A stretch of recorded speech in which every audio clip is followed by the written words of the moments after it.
হ্যাঁ ভাইয়া, দালালে কি বলছে? রেডি 1 2 3। আমি যখন বিদেশের প্রস্তুতি নিয়েছিলাম, হ্যাঁ পরে দালালের কাছে গেছি আর কি। তো দালালের কাছে গেছি, পরে আমার লগে আমার মা বাপ সবাই গেছিল আর কি। হ্যাঁ। তো যাওয়ার পরে আমার চেহারার দিকে চাইয়া কই, ইউসুফ তোমার চেহারাটা মাশাআল্লাহ, উফ, আসলে নায়কের মতো চেহারা। গেলেই তোমার হ্যাঁ। পছন্দ করবো, যে কোনো মানুষই তোমার পছন্দ করবে। হ্যাঁ, আইয়ো লম্বা চূড়া আছো, হ্যাঁ স্মার্ট আছো, হ্যাঁ যে কোনো কাজে তোমাদেরকে টানে লই যাইব। ভাই আমিও তো একে নগের মাঝি। পরে কইতেছে, কয় তোমার বডি গাড়িটা তো অনেক ভালো, হ্যাঁ। লম্বা চূড়া আছো, তো তোমার কই দেওয়া যায়। ইস, ওর বাপের দিন গে খানকির ফেলার বাপের দিন গে সব কাজ কাম তো। ওর বাপের দিন গে কটা কোম্পানি আছে সৌদি আরব, দালালের মায়ের যদি। হ্যাঁ তোমার সেনাবাহিনীর ক্যাম্পে দিয়ে দিন। উফ, হ্যাঁ তারপর ওই জায়গায় থাইকা তুমি একলগে কাজ করবা, হ্যাঁ। এটা ক্লিন করে দিবা, ঠিক আছে। হ্যাঁ আইলে মনে করো অনেক ধরনের কাজ কাম দেখাই ভাই করে, হ্যাঁ একলগে একটা ভালো সম্পর্ক হয়ে গেলে গা, হুম, তখন সেনাবাহিনী যদি চাকরি কপাল দিয়ে ভালো দিবে। হয়ে যায়, হ্যাঁ যদি কপাল ভালো হয়ে যায় তাহলে একটা চান্স পাইলেই তারপর। হ্যাঁ, সৌদি আরবে সেনাবাহিনীর কাজ দিয়ে দিব। হ্যাঁ, হ্যাঁ আর সৌদিরে বাল ফালাইব, দালালের মায়ের সুদি আমি খানকির ফেলার দালাল। হ্যাঁ কই ভাগ্যের চাক্কা কখন ঘুরে জায়গা, হ্যাঁ এটা কই আবার আসব না, ঠিক আছে, কারণ আমরা বিদেশ কইরাইছি। হ্যাঁ, এখন দালালের পাওয়া যাবে না গেলে। হ্যাঁ, ওই খানকির ফেলার সৌদি আরবে পাওয়া যাইব। আর যদি আমি পাই না, ডিম থেরাপি, গরম ডিম। মরুভূমিতে নিয়ে খানকির ফেলারে ঠান্ডা দিয়ে করাম। পরে সেনাবাহিনীর ক্যাম্প, আমি কইতেছি সেনাবাহিনীর ক্যাম্প সৌদি আরব কোনটা আর কি। হ্যাঁ তো যাই, আমার তো খুশি করাই দিল যে না রে সেনাবাহিনীর ক্যাম্পে। উফ, আমিও তো খুশিতে কথা হয়ে গেলাম। হ্যাঁ পুলিশের লগে অনেক অল টাইম কথাবার্তা, হ্যাঁ বিএপি ভাবে চলুন, কোনো জায়গায় গেলে কেউ কিছু করতে পারবো না। ক্ষমতা হ্যাঁ থাকবো অন্যরকম। হ্যাঁ, তা আওয়ার পরে আরে মেয়ে কন না, আসিয়েন না। এইটা কিস ধরাই দিছে, কিস যদি আমি জানি কি? হ্যাঁ বলো তুই। কাগজ। আচ্ছা বুঝছি দে না। এই যে বলো দিয়ে এই যে বলদের কিস, হ্যাঁ এটাই বিএপি কিস। হ্যাঁ বাংলাদেশে ফলাদিন গাড়ি প্লাস্টিক। কিস ধরাই দিছে, কই ইউসুফ হুম, ওটো গাড়ি উঠছি, গাড়ির মধ্যে উঠছি, পরে এই মরুভূমির মাঝখানে নিয়ে ছেড়ে দিচ্ছি।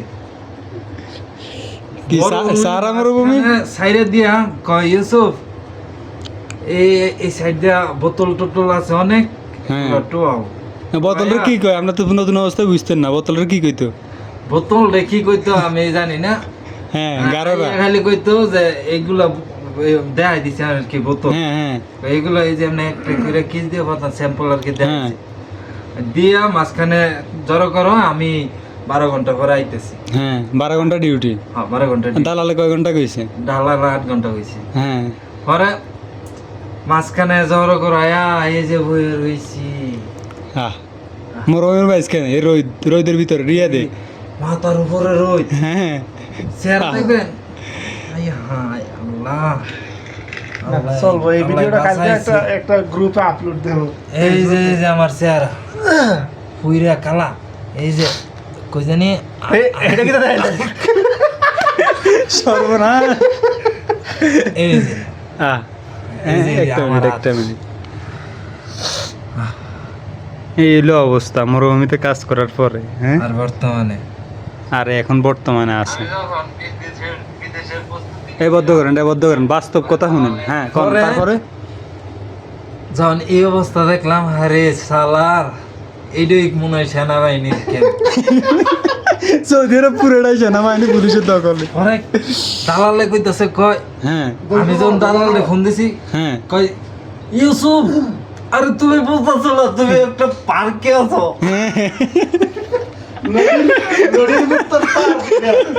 বেলে এটা কি বাসানচর না বঙ্গোপসাগরের মাঝখানে? কয় তুমি একটা পার্কে আছো, স্পেশাল পার্ক, হ্যাঁ এটার মধ্যে তুমি অনেক টাকা ইনকাম করার অনেক রাস্তা আছে। বেলে মরুভূমিতে আমি কি ঠান্ডার লগে ঠান্ডার থেকে টাকা ইনকাম করবো।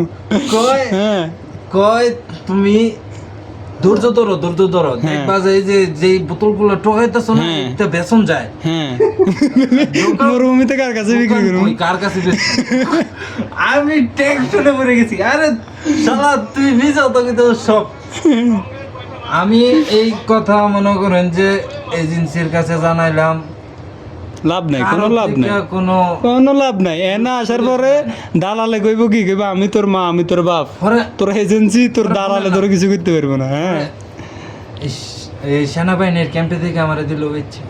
হ্যাঁ ওইখান থেকে বেচে দিছে, দালালে বিক্রি করছে। আরেক দালালে বেচে দিছে, হ্যাঁ বেচে দিয়া এখন যাই হোক, মানে আঙ্গরে বলছে যে আঙ্গরে মদিনায় পাঠাইব আর কি। হ্যাঁ কাহিনী ওইখান শর্ট থেকে। করেন মিয়া, এত লম্বা ওইখান থেকে মদিনায় পাঠানোর কথা কইয়া তাড়াতাড়ি গাড়ির মধ্যে উঠলাম, আমরা খুশি, হ্যাঁ খুশি। মদিনা যাও। অনেক খুশি মদিনায় যাবো। পরে ইরম এক জায়গায় নিয়ে আমার লাগছে হেন আরো মনে করেন যে খারাপ পরিস্থিতি। হ্যাঁ। কয় ছাগলের লেদা পরিষ্কার করতাম, উটের এটাই লেদা মদিনা, পরিষ্কার করতাম। আরে আসলে কি মদিনা নিছিল? না, কোন জায়গায় নিছে? হেন মরুভূমি, হেন আরো বিশাল মানে বিশাল বড়। মানে হাদিকা তো নেই মরমে চড়াইছে। চড়াইতাম, হ্যাঁ। ছাগল চড়াইতাম। আরে কি জীবন। পরে রাইতের 1টা বাজে ওইখান থেকে মনে করেন যে পলাইলাম দেয়াল টেপকায়, হুম, আছে কপালে। এখন তো আবার সাহস দিছিল, হ্যাঁ এই যে এইটা হ্যাঁ এটা আই কয় এটা পরোপকারী, দেখলে বোঝা যায়। কিন্তু মিথিলাল্লাহ একটু আরে মন খারাপ থাকে আর কি মাঝে মধ্যে। গঞ্জাম লাগে না।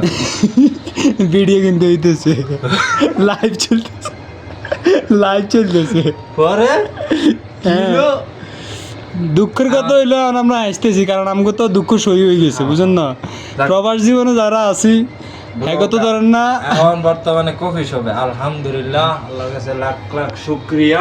হ্যাঁ এই সৌদি আরবের মাটি থেকে 5বার ওমরা করলাম, হ্যাঁ আলহামদুলিল্লাহ। শুকরিয়া। এখন তো ভালো আছেন নাকি? লাখ লাখ শুকরিয়া। কিন্তু কষ্ট করতে হবে সৌদি আরব আইলে। সৌদি আরব আইলে